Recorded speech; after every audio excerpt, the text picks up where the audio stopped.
like we'd gotten 3 weeks into this month that we had with Parisa in the States. And I mean, I'm sure Parisa was thinking about this because she's a vocalist, but it hit me with like 6 days to go that we didn't have any lyrics.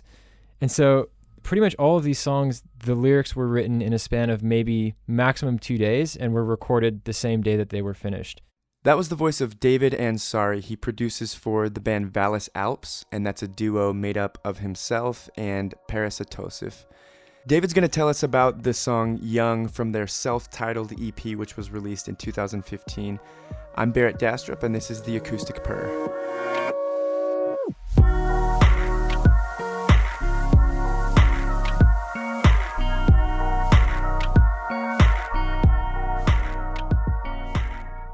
My name is David Ansari. I am the producer in Vallis Alps, and yeah, I write songs, produce music, make beats, and perform live. For that, I guess pretty much all of the guitar in that song is a Fender Stratocaster that I was running through, that I borrowed from a friend, and I just recorded in my bedroom in Seattle. And I think I was running it through some Carvin amp from the 70s, some old tube amp. But for that particular part, I just chopped up some of that main sort of chord line of the guitar. And then, yeah, I guess I was just looking for something kind of rhythmic to fill that space. And for that, it was just chopping up maybe I think a 16th note duration of a sample, and then just sort of pitch bending in Logic. So you can do all these cool things where you can either fade into a sample or you can pitch bend into a sample. So for that, it was just kind of a blend of chopping, pitch bending, and then also side chaining. And that's kind of what created that pumping sound. I'm looking to find sounds as quickly as I can. So whenever I can just work with audio directly like that, it's just so much easier. And I probably could have built something similar in Massive, but it would have taken me months, and it just wouldn't have had that sort of imperfect, anomaly-based sound that guitars tend to have.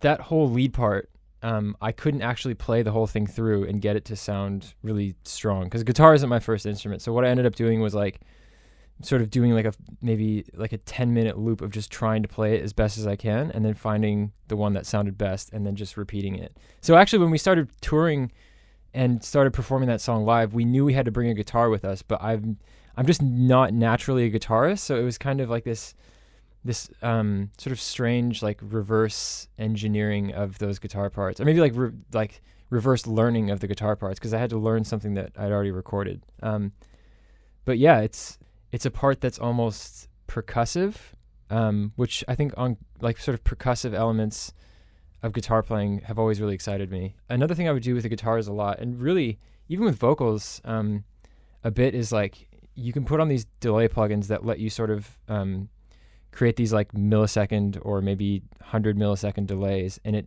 takes a sound from being in the middle of the sort of spectrum of sound and pushes it to the edges. I don't really know the physics behind that, but I guess the goal was thick and wide on this entire song. So you're right, when that chorus comes in, it's those sort of pitch down guitars are joined by the standard pitch guitars that are doubled.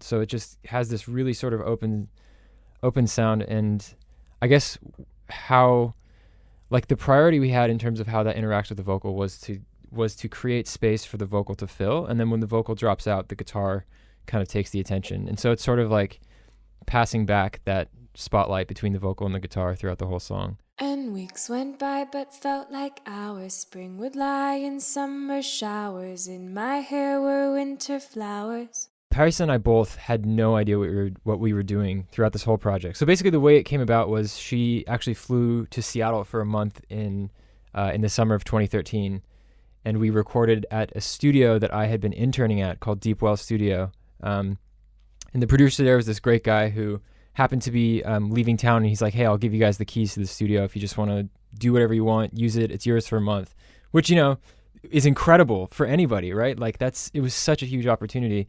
And so she flew up from Canberra, where she was living at the time, and Yeah, I guess in terms of what we were doing and what we used, we recorded her vocal in this awesome studio, but we specifically didn't record her in a vocal booth. Like, we just had her in this live room, which was maybe the size of, I don't know, like the size of a small restaurant with maybe 20-foot ceilings. And we would put her right up on the mic, and then I was in a sort of a control room, and the microphone that we were using, like all of the gear we were using, is really interesting and sort of this very one of a kind pieces of equipment. The microphone we were using was this sort of like cheap condenser microphone that had been gutted, and I think it was the components of a U47 that was put inside of that microphone. So there's this great mic called a Neumann U47, which is these incredibly like warm, sort of thick, vintage microphones, and we had sort of a Frankenstein version of one of those that sounded great with her voice. The process after we'd actually recorded it was that I brought everything into Logic, and then I could really sort of get deeper into the editing. So in terms of how we processed the vocal, we pretty much did everything in the box. Like, it was, I think the vocal chain that I used for most songs was a high pass filter, so that would filter out the lower frequencies. That would go into a compressor, which was usually a Waves CLA2A, which is like a sort of a digital recreation of this incredible compressor. And then after that, it would usually be sort of an EQ boost of the highs, and then into another compressor, and then into a de-esser, and then sent off to auxiliary channels for reverb and delay. I don't remember where I got this from. I think it was an episode of Pensato's Place, which is like this great producer named I think his name is Dave Pensato, who has this show where he talks about mixing. And I was sort of struggling with being able to control the dynamics of Paris's voice. And one thing that he pointed out was, if you get rid of the low frequencies before it goes into a compressor will sort of be able to actually attenuate the levels that people are hearing much more than like the sub levels that tend to get into vocal recordings and affect compressors weirdly. So the strategy then became like, okay, get the low frequencies out of the way first, and then have the voice compressed just to sort of get a basic level of dynamic range sort of in control.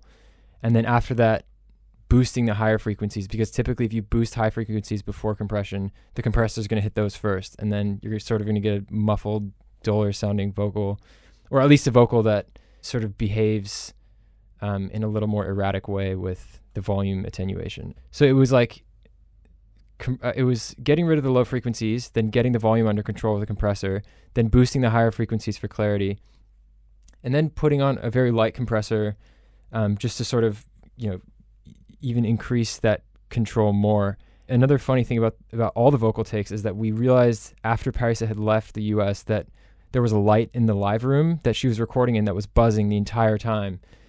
And so it was just like, oh no, what do we do? Like, such a rookie mistake. I think the way I eventually got that out was just like really being careful of what audio I can just completely pull out of the take. So any millisecond of silence I would actually remove. Look back to where midnights broke their sleep.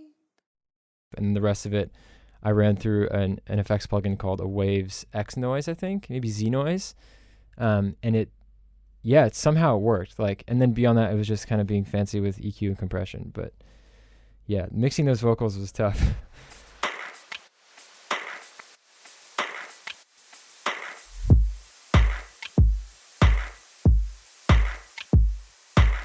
So all of those were from Native Instruments Battery, which is like this great sampler that comes with hundreds of gigs of samples. So I felt like I had a lot to work with in terms of drums. There was a certain tone, a certain warmth that Paris and I talk about with all of our music, where we really like electronic music, but we want there to sort of be this tangible human element to it. And so that oftentimes is really hard to get with soft synths, like synths inside your computer, or with drums that are, samples that you get in a pack, as opposed to something you actually record where you have a lot more control over that sort of input ingredient. But yeah, I guess with those drums, it was a matter of finding sounds that allowed the voice to really easily cruise over them, and that would provide a pulse but wouldn't take too much attention away from the song.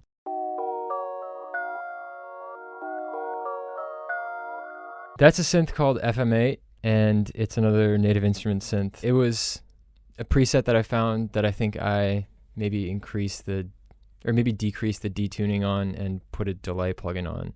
And then just a bunch of EQ and compression to sort of get that tone. Funny enough, a lot of people on YouTube seem to think that it's a sample of this video game called Faster Than Light that I'd never heard of. But I listened to the soundtrack, and I think the guy used the same synth for his soundtrack. So yeah, it was kind of funny, but FMA.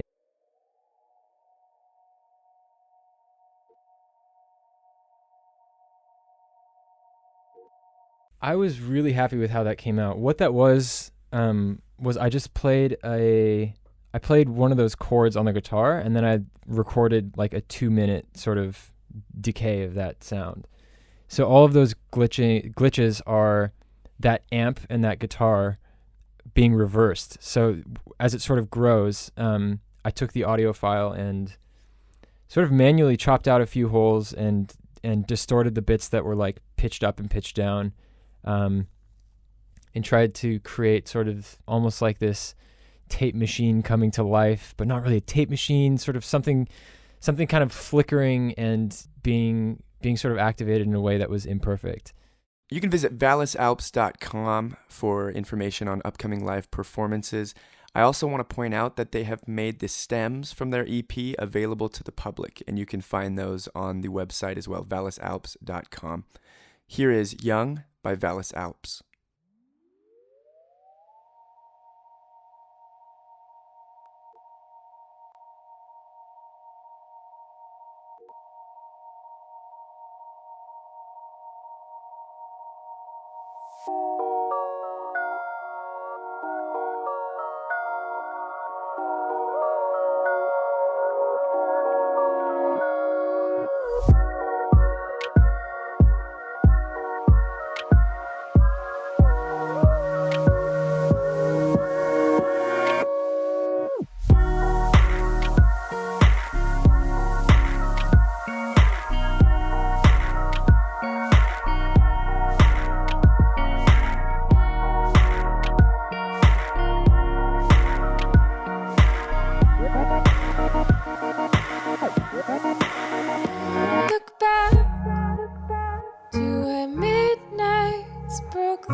this has only just begun. In the end, time forever favors the young.